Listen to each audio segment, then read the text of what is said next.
We've come down to 2 campaigns, and up next, we have one of my personal favorite campaigns in the Left 4 Dead series. Dead Air is fantastic, and just like with Death Toll, I have almost no complaints. It's a fun challenge in single player, and in versus mode, the first 2 chapters are a Death Charger's paradise. All it takes is one mistake, and you are as good as dead. You guys know the drill, so without wasting any more time, let's break down the story behind Dead Air. After the events of Death Toll, the survivors are seen holding out on top of a greenhouse. A plane can be seen flying overhead, and the survivors decide to give the nearby airport a shot, thinking that a working plane means working airport. If you go into no-clip and head to the left of the greenhouse, you see a massive body of water and a dock. In my last video, I talked about the Slaters kicking the survivors off the boat, and this dock is likely where they got dropped off. It is right next to the greenhouse after all. You can also find a boat here, but it looks nothing like the St. Lydia seen in Death Toll. After leaving the greenhouse, the survivors get a look at the city of Newburgh. The survivors have fought through ruined cities before, but Newburgh is a little different. I'll let the survivors explain. The whole damn city's on fire! Last time I was here, the city wasn't so much on fire. Man, this is gonna take forever to rebuild. Without sugarcoating it, Chapter 1 of Dead Air has very heavy implications of military bombings. We'll talk about it more near the end of the video, but for now we have some graffiti to break down. The first one is shortly after leaving the greenhouse. On a rooftop, written in paint, you can find some graffiti that says, "Help, need food." Now, before we break down the wall graffiti found in Chapter 2, there are a few things that I want to point out. 1. At the entrance to this building, you can look up and see the name Harborview Hotel. Secondly, a room on the 8th floor has its lights on. This could be a survivor or nothing at all, but regardless, I think it's worth pointing out. Now, let's break down some more wall graffiti. They don't eat, they don't sleep. What keeps them going? I hope they get me in my sleep. I hope that's where they get me too. This is our punishment. It's just dead air. Roll credits. Where's the evacs? Near the front of the safe room, you can find another CEDA evacuation notice which reads as follows. All frequency broadcast. A list of evacuation centers will be updated hourly on all radio frequencies. The words "nothing on radio" can be seen written on the bottom of the paper. Halfway through Chapter 2, the survivors come across a crane, and use it to get across the rooftops. In single player, this event is fine, but in versus mode, it's a whole different ballgame. Heavy caution is required when playing the early chapters of Dead Air in versus mode, because even an average team can take advantage of the countless insta-kill opportunities. Shortly after, the survivors cut through a law firm, and sometimes the survivors will have this back and forth. What do you call 5,000 infected lawyers? Hey, Suit, this look familiar? Hey, Lewis, all these cubicles make you homesick? Now with all that out of the way, let's break down the wall graffiti found in Chapter 3. Trevor, we're going to the airport anyway. No other choice. We're sorry. C and L. The planes are falling out of the sky. Nothing is coming but a bomb. Open your eyes. The virus was a military experiment. It was engineered in a lab. By aliens. What if this was first contact? What if you're an idiot? After leaving the safe room, the survivors come across a barricade and decide to burn it down using conveniently placed cans of gas. This event is honestly one of the easier ones in my opinion. It's easy to position yourself on either the nearby building or the scaffolding and just blast away at the zombies climbing up. It's a solid event, but I wish it had a better setup. Near the end of Chapter 3, the survivors officially arrive at Metro International Airport, and just like everything else in Newburgh, it's partially destroyed and infested with zombies. Regardless, the survivors head inside, hoping for the best.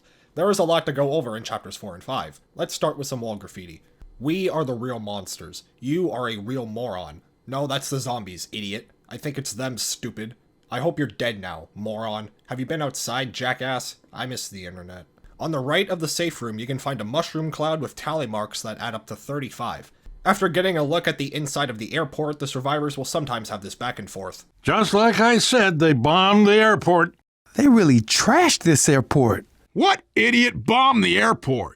Shortly after leaving the safe room, the survivors cut through a hallway, and on the wall you can find even more graffiti that says God is dead. And sometimes Zoe and Francis will chime in with this. Oh no, the zombies killed God! God's dead, huh?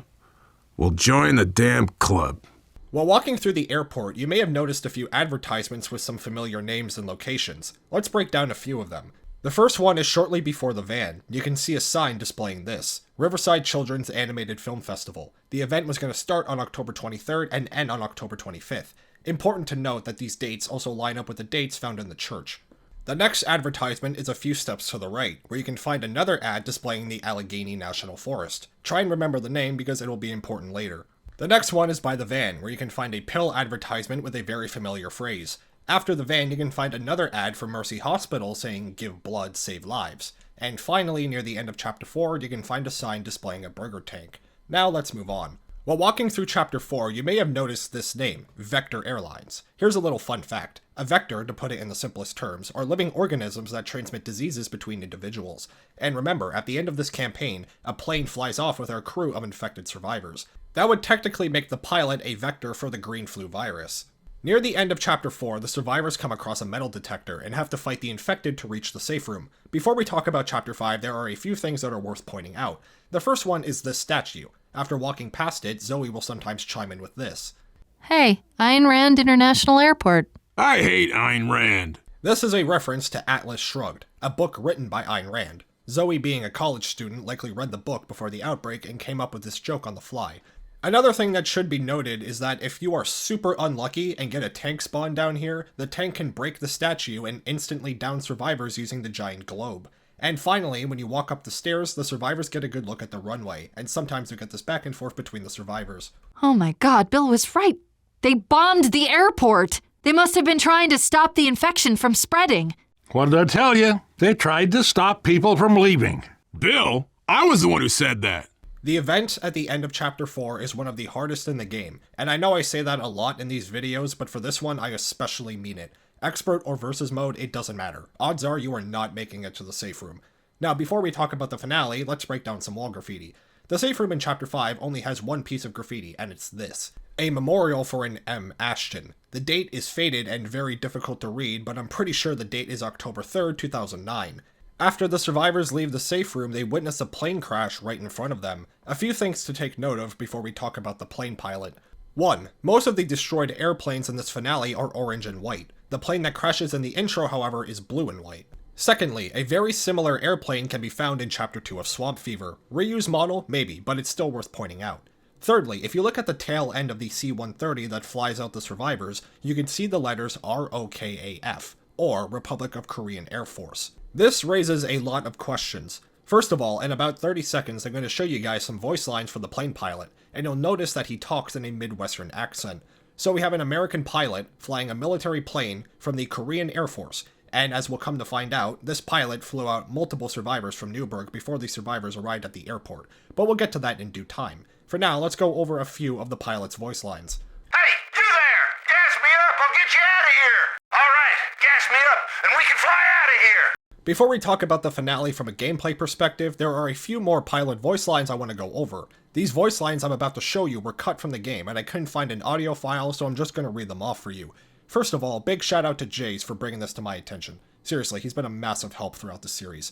Here are a few of the pilot's cut voice lines. Yeah, I'm a coward for not helping you. Guess I'll just sit up here in my cockpit, flying you out of this hellhole, like I've flown everyone else who came looking for help, but no, thank you for being honest. I've been risking my life flying people out of this airport all goddamn day. Then the government dropped a bomb on me, so excuse me if I don't skip down there and pick up a rifle. You calling me a coward? Get this straight. I can fly planes, you can run around getting killed in a post-apocalyptic world. That makes me valuable and y'all are worthless. It's not just the pilot either, the survivors also had a few cut voice lines that I'll show in just a second. Before we do that, however, we have a few things to break down. 1. The military was in fact dropping bombs in Newburgh, and it looks like they were targeting airports to prevent the spread of infection.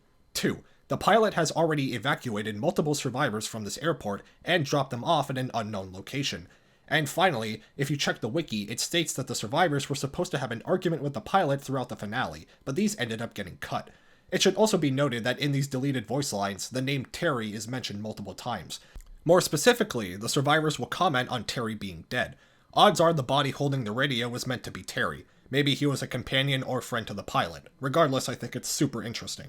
Before we talk about the finale from a gameplay perspective, there is one last thing that needs to be pointed out. The plane pilot is voiced by Gary Schwartz, who also voices the Demo Man and the Heavy from Team Fortress 2. For those keeping score at home, this is the 4th Left 4 Dead NPC voiced by a TF2 character, and it's 5 if you count Ellen McLean. Now, let's talk about the finale. It's an alright finale in my opinion, but the wide open spaces make it difficult for spawns in versus mode. However, the tank has plenty of luggage carts that can instantly down survivors, so I guess it evens out. Overall, it's an okay finale. After fighting off the infected hordes, the plane gets fueled up and the survivors fly out of Newburgh. Now, before we conclude the video, there are 2 things that deserve a mention, and I'll go as quickly as I can. First of all, in the Sacrifice comic, while arguing with Lewis, Francis mentions that the plane ended up crashing. The reasons for the plane crashing are still mostly unknown, however. In typical Left 4 Dead fashion, the pilots would turn into zombies after coming into close proximity to the survivors, but if you look inside the plane, you'll notice that the cargo hold and the cockpit are completely separate. Unless the survivors went into the cockpit, the pilot couldn't have turned into a zombie. Keep in mind, it is entirely possible that the pilot ended up getting infected. Like almost everything in Left 4 Dead, it's not made very clear. It's entirely possible that the plane ended up getting shot down by the military. A lot of evidence throughout Dead Air points to the military trying to prevent the spread of infection. It also explains why this guy is helping survivors all by himself. He's doing it right under the noses of the military. It also explains why he was flying so low to the ground in the intro. He's trying to avoid radar detection. Like I said, either is entirely possible. What we do know is that the plane ended up crashing and the pilot is almost certainly dead. And finally, for those who may not know, there was supposed to be another campaign in Left 4 Dead 1, and it was going to act as the bridge between Dead Air and Blood Harvest. This campaign was going to be named Dammit. If you check the wiki, it even states that the original plan was for the plane to crash near this dam.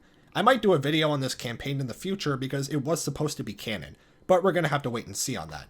And that finally concludes the story behind Dead Air. This is a great campaign, and definitely one of my favorites from the first game. Especially as a versus player, the first 2 chapters are an absolute blast. We've come down to 1 campaign, and it'll hopefully be up by next week. Thank you guys for watching, and I will see you in the next one.